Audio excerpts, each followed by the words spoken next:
सोलापूर महानगरपालिकेच्या कचरा डेपोस लागलेल्या भीषण आगीनं धग वाढली आहे।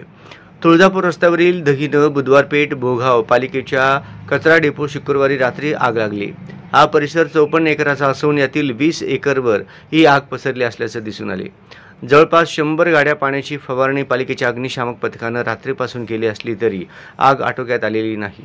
शहराचं तापमान 43 अंशावर असताना या आगीच्या रूपा भवानी दयानंद परिसरात धग आणि तापमान आणखीनच वाढलंय। हे आग कधी विझेल असा प्रश्न अग्निशामक प्रशासनापुढे निर्माण झालाय। आग मोठी असल्याने आग वाढत आहे।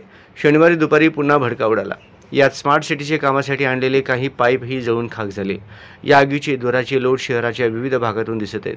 कचरा डेपोतील प्लास्टिक आणि अन्य वस्तू आगीच्या बक्षस्थानी पडल्यानं घाण वास आणि धूर हवेत वाढलाय। नागरिकांच्या आरोग्यावर याचा परिणाम होण्याची भीती व्यक्त होत आहे।